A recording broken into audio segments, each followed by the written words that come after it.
दोस्तों yes bank की बात करें तो आज हमने अच्छी खासी तेजी देखी और कल भी काफ़ी तेजी थी। पिछले 2 दिन से हम देख रहे हैं कि यहाँ पे निचले लेवल से खरीदारी शुरू हो चुकी है।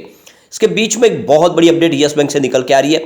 साथ में यहाँ पे जो आज डील हुई है काफ़ी शानदार डील हुई है और आप देख सकते हो कि बड़े फंड हाउस की जम के खरीदारी हो रही है। भले ही आप देख ले कि अभी मामला जो AT1 बॉन्ड्स का अभी भी अदर में लटका हुआ है, आगे क्या फैसला होगा किसी को पता नहीं।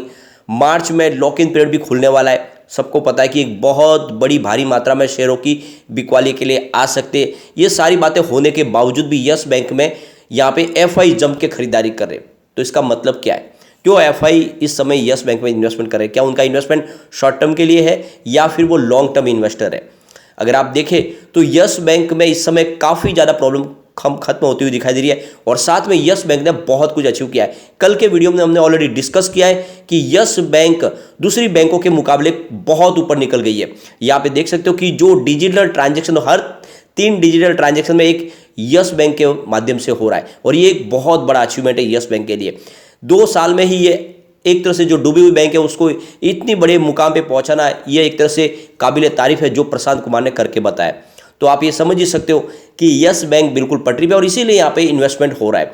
भले ही हमारे यहाँ के जो बड़े फंड हाउस भरोसा करे ना करे, लेकिन FI इस समय काफ़ी भरोसा करे यस बैंक पे।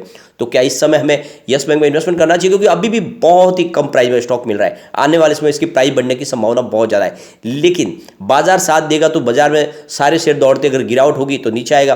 क्योंकि आपको पता होगा एक समय स्टॉक 300-400 के आसपास का स्टॉक था, इस समय भी कौड़ियों के भाव में मिल रहा है। तो सारी संभावनाओं को समझेंगे इस वीडियो के माध्यम से। लेकिन फ्रेंड उससे पहले अगर आप पहली बार हमारे चैनल पे आए तो चैनल को सब्सक्राइब कर दीजिए, एक बेल आइकॉन दबा दीजिए ताकि जब भी नया वीडियो बने पहला नोटिफिकेशन आपको मिले। वीडियो पसंद आए तो लाइक शेयर जरूर कीजिए। चलो फ्रेंड्स वीडियो स्टार्ट करते हैं। मैं हूँ आपका दोस्त SB दवे और हमारे अपने चैनल ऑनलाइन कमाई में आपका बहुत बहुत स्वागत है। सबसे पहले अगर हम निफ्टी 50 की बात करें तो आज 17,871 के स्तर पर क्लोजिंग देखिए, 8.5% 0.85% की तेजी। तो बाजार आज अच्छा खासा था, तेजी हमने देखने को मिली और अदानी ग्रुप भी आज दौड़ा है। सारे शेयरों में तेजी देखी है। निफ्टी बैंक की बात करें तो आज 41,537 के स्तर पे 0.11% की तेजी थी। निफ्टी PSU बैंक की अगर हम बात करें तो 3,906 के स्तर पे 0.43% की हमें तेजी देखने को मिली, लगभग आधा % की तेजी। निफ्टी प्राइवेट बैंक में तेजी बहुत कम थी, आज देख सकते हो 21,241 के स्तर पे 0.15% की तेजी। काफ़ी लोग कहते हैं कि सर आप बाजार को डिस्कस क्यों करते हैं? और अगर हम बाजार को डिस्कस न करें, अगर निफ्टी बैंक को डिस्कस न करें तो आपको ये समझ में नहीं आएगा कि यस बैंक की परफॉर्मेंस कैसी रही है दूसरे बैंकिंग शेयरों के मुकाबले। इसलिए हमें ये जरूरी है कि डिस्कस करना कि दूसरे बैंक चाहे सरकारी बैंक हो या प्राइवेट सेक्टर बैंक कैसा कर रहे हैं। तो उनसे अच्छा किया आज यस बैंक ने। आप देख सकते हो स्टॉक की शुरुआत 16.95 पर हुई, पॉजिटिव शुरुआत हुई कि कल की क्लोजिंग 16.85 की थी, लेकिन इंट्राडे में स्टॉक निगेटिव भी हुआ क्योंकि लो में ये 16.75 तक गया और हाई 17.35 का बना। अंत में क्लोजिंग 17.05 पर रही, जहाँ पे 1.19% की हमें तेजी देखने को मिली। तो आप तक एक तरफ से देख सकते हो कि बैंकिंग शेयरों में कोई बड़ी तेजी नहीं थी और इसीलिए 1% की तेजी काफ़ी मायने रखती है। वॉल्यूम में आज बढ़ोतरी हुई है। पिछले एक महीने पर इसका 19 करोड़ का वॉल्यूम था, 5 करोड़ की डिलीवरी उठाई गई थी। 1 वीक पहले भी 15 करोड़ का वॉल्यूम था, 5 करोड़ की ही डिलीवरी उठाई गई थी। कल वॉल्यूम थोड़ा सा कम था, 10 करोड़ का वॉल्यूम, 4 करोड़ की डिलीवरी उठाई गई थी, लेकिन आज फिर से वॉल्यूम बढ़ के देख सकते हो 14 करोड़ तक पहुंचा। तो वॉल्यूम अच्छी खासी वृद्धि हुई है और वॉल्यूम के मामले में पूरे बाजार में नंबर 3 पे था आज यस बैंक। यहाँ पे आप देख सकते हो कि इसकी परफॉर्मेंस 12.10 इसका 52 वीक का लो है, 24.75 52 वीक का हाई है। तो वैसे अगर आप देखें तो स्टॉक दुगना हुआ है अपने निचले लेवल से और जिसने प्रॉफिट बुकिंग किया उसको काफ़ी अच्छा प्रॉफिट भी मिला। क्योंकि आपको ध्यान होगा तो मैंने रेगुलर इस पर वीडियो तो बनाई और मैंने जैसे स्टॉक 22 को क्रॉस कर गया था प्रॉफिट बुकिंग की सलाह दी थी। कुछ लोगों ने किया और कुछ लोग कह रहे थे कि ये तो सीधा आप 30 को जाएगा। ऐसा होता नहीं है, प्रॉफिट बुकिंग तो आती रहती है और आप देख सकते हो कि बाजार ने साथ नहीं दिया इसलिए स्टॉक नीचे आए, लेकिन जल्दी ये स्टॉक फिर से एक नई हाई बनाने को भी तैयार है। फिलहाल 17.10 के आसपास है। इसके रिटर्न को देखें तो पिछले 5 साल के हिसाब से इसने 94% का निगेटिव रिटर्न दिया है, लेकिन 3 ईयर के हिसाब से 55% का अभी भी निगेटिव रिटर्न है। ये है राणा कपूर का समय। लेकिन 1 ईयर के हिसाब से 20% की तेजी देखने को मिल रही है। 3 मंथ के हिसाब से 3.32% की तेजी है, लेकिन 1 मंथ के हिसाब से स्टॉक 18.96% यानी लगभग 19% गिर चुका है, यानी 25 से स्टॉक नीचे आया है। 1 डे के हिसाब से लगभग 1.5% की तेजी है। अब यहाँ पे एक बड़ी अपडेट निकल के आ रही है।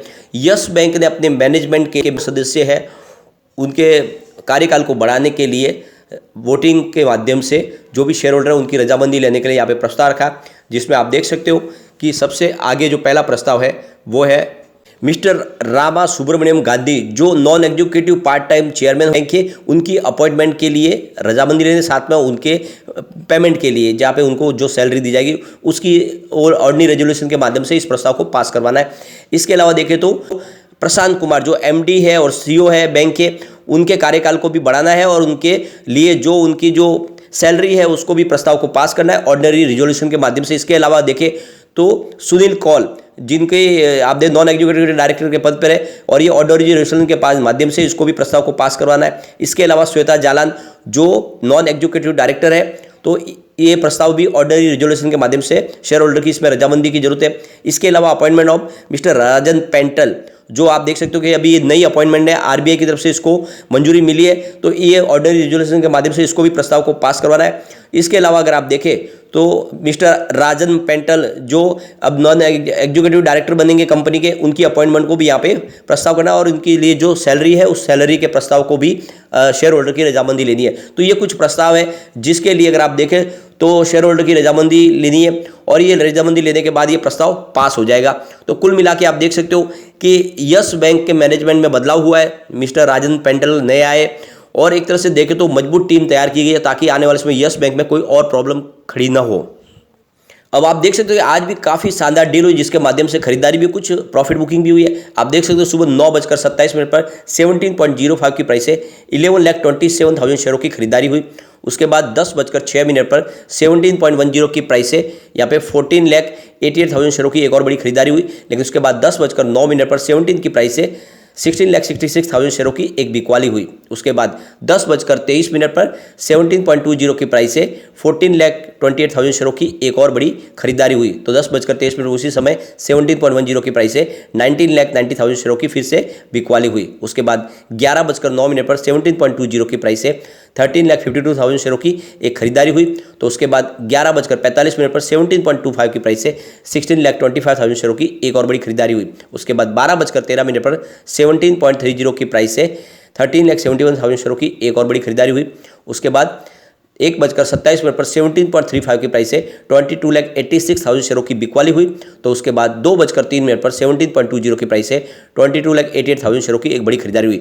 तो आज जो बिकवाली उससे ज़्यादा खरीदारी, यानी बड़े फंड हाउस ने आज अच्छी खासी खरीदारी की और इसीलिए इसकी प्राइस बढ़ती हुई दिखाई देगी। एफआई का तो जम के निवेश हो ही रहा है। अगर आज की बात करें तो आज एफआई ने बाजार में बिकवाली की है करीब 736 करोड़ रुपीज़ की और कल उनकी बिकवाली करीब 2,559 करोड़ की थी। तो एफआई बाजार में अभी भी बिकवाली कर रहे हैं, लेकिन उनकी बिकवाली होने के बावजूद भी अभी भी अगर आप देखें तो उनका जो नजरिया है वो यस बैंक के प्रति पॉजिटिव और वो यस बैंक में खरीदारी कर रहे हैं। तो ये आप समझ ही सकते हो कि जब एक तरफ बाजार में बिकवाली हो रही है उसके बाद भी यस बैंक में अगर एफआई बाजार में बिकवाली की बजाय खरीदारी करे तो ये बड़ा पॉजिटिव सिग्नल है और बिल्कुल आपको भी नजरिया लॉन्ग टर्म का लेके यस बैंक में निवेश करना चाहिए। आने वाले समय यस बैंक डेफिनेटली आपको मालामाल कर सकता है। लेकिन फ्रेंड, कोई भी इन्वेस्टमेंट करने से पहले अपने फाइनेंशियल एडवाइजर से बारे में ले ले या अपना खुद का रिसर्च करें, क्योंकि मैंने वीडियो आपके एजुकेशनल पर्पज के लिए ही बनाया। वीडियो पसंद आए तो लाइक से जरूर कीजिए और चैनल को सब्सक्राइब कर दीजिए। Thank you.